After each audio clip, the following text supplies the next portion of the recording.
Hey guys, I've been running these Hercules H901. These are an all steel tire on my Wolfpack 25 Pack 12. These are a 12 ply all steel tire. These are load range F. They have a max load rating of 3,200 pounds, and that's actually why I run them on this camper. This camper came with load range D tires, and we were actually pushing the weight limits on those. Could have stepped up to a load range E, but they do make a load range F, so that's what we went to in an all steel construction. It's supposed to be a very durable tire, and these are very expensive tires. These are currently around $230 each. They're made in Thailand. We tried to find one of those made in the United States. Goodyear has some offerings, but they're not in a 15-inch size. So we have had multiple failures of these Hercules H901s. And this is the latest one on our latest trip. You can see the tread on this. I caught this after a lunch break. And as you can see, looks like we've got internal belt breaking or something like that. Now, the retail store that I bought these from is no longer in business. So I called Hercules. They said try and take them to another dealer. I haven't tried to do that yet.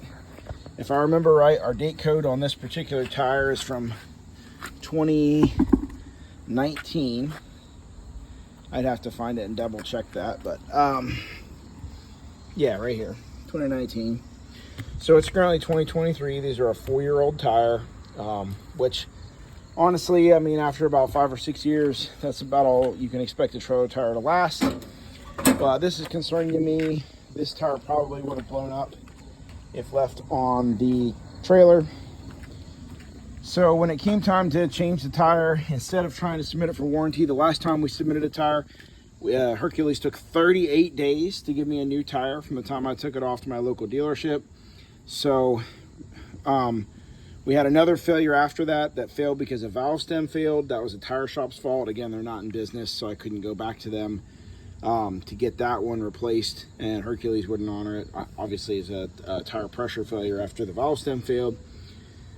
So we just decided instead of paying $230 per tire, we would try a different brand. This came very, very highly rated. These are Transeagles, and they actually, the load range F is the highest 15-inch tire I've ever seen. The Transeagle is actually available in a load range G.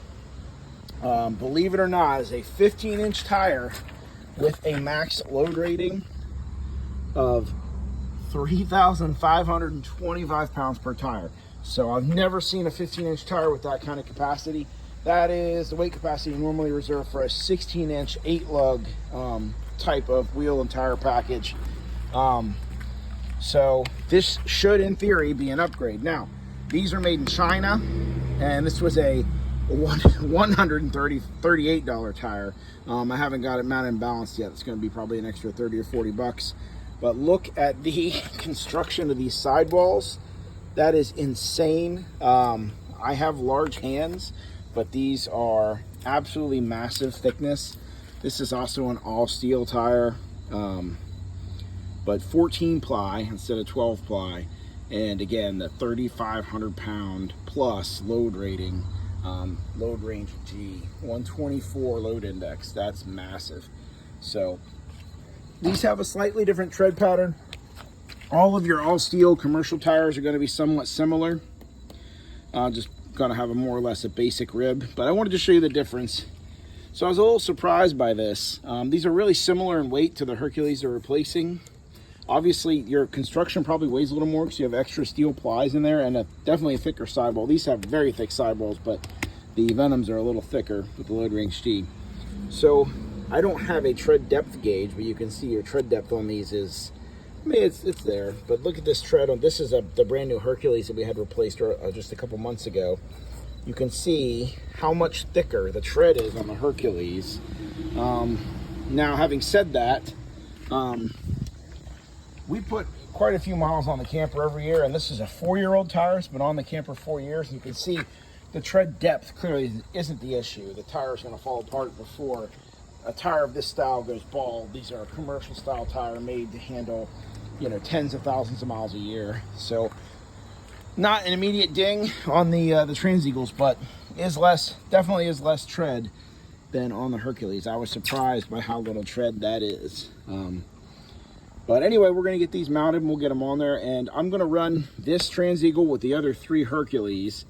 I don't really like to mix and match brands, but at $230 per tire, just to have them do that, I am not going to keep buying $230 tires. We can pay half of that for these and actually keep a second one as a spare. And then get it mounted by any tire shop anywhere we go. And to me, that's just going to be more peace of mind than buying real expensive tires and then being out of luck, not being able to find them, having to wait for them to be ordered anywhere we go. So the interesting thing about this, we've had 3 Hercules fail in 3 years, 2 of which were manufacturer defects. I had the original spare replaced with this Tomax a couple years ago, and this is like just a off-the-shelf load-range E 225/75/15 from the local tire store. And every time the Hercules have failed, we have pulled this out from underneath the camper and put it on, and we have had 0 failure of this. And then you can see our tread on this tire is still less than that Venom Power, the Transeagle, but still lots of tread on it. No belts broken or anything. So this now, I want to say we replaced this in maybe 2019 when we replaced those other Hercules. So this is probably going to be due to get swapped out in another year or so. What I'm going to do is submit that Hercules into warranty. And if they decide to send me a new tire, we'll either move this Transeagle or the warranted Hercules to the spare tire position, I guess. Anyway, I'm very disappointed in these Hercules. Almost over $800 a set, and currently if you were to buy a set, they're closer to $1,000 a set, not imbalanced out the door. Again, the one we had last summer did the similar thing, and it went through the steel belts as the tire failed. I think they call this radially. It failed between the tread belts. And this summer we've got this one that has, some sort of internal ply failure. And again, a third one that failed apparently when a valve stem rated at 80 psi. We had been running like 80 or 90 in them, and after that one that failed due to manufacturer defect, Hercules advised that we run these at 95, which is the sidewall max. So the valve stem failed due to overpressure. That was an installer's fault. So these are actually rated at 110 psi. And I plan on inflating them to probably about 100. So inflation pressure should be a tire's lifeblood until it leads to their failure. But if we experience a failure on these Transeagles, I'm probably just going to swap all 4 of these 6-lug 15-inch wheels to a 6-lug 16-inch wheel and go up to a more quality tire like a Goodyear. I think it shouldn't be an issue. We should have plenty of room between the tires and in the fenders to go up to just a slightly taller tire. Ideally, we would swap these entire axles out for an 8-lug axle assembly because we are just slightly pushing the weight. We're rated at the weight capacity of these 6-lug axles, but a new set of 8-lug axles is a couple $1,000, and ideally, I would really like to swap to 8 lugs with a disc brake assembly just to make maintenance of the hubs and brake assemblies much easier, and that's even more expensive. I'm just running my hand across this Hercules. I don't know if the camera will pick it up or how much it will pick it up, but we do have some uneven wear occurring here.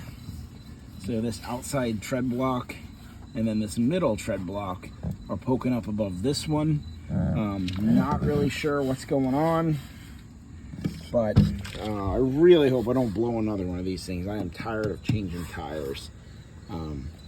But we'll be swapping our made in Thailand Hercules one at a time as they go for these Transeagles. And if these Hercules make it another probably about year and a half, right at the 5-6 year mark, they're going to get pulled off anyway, because that's as long as we keep tires on the campers, about 5 years before we swap them out. So honestly, it might be better off just to be changing cheap tires every 2 or 3 years. There's a lot of different strategies on trailer tires, but I will let you know how these Transeagle work, and hopefully they do better than these Hercules H901s have. A very expensive tire to perform so poorly.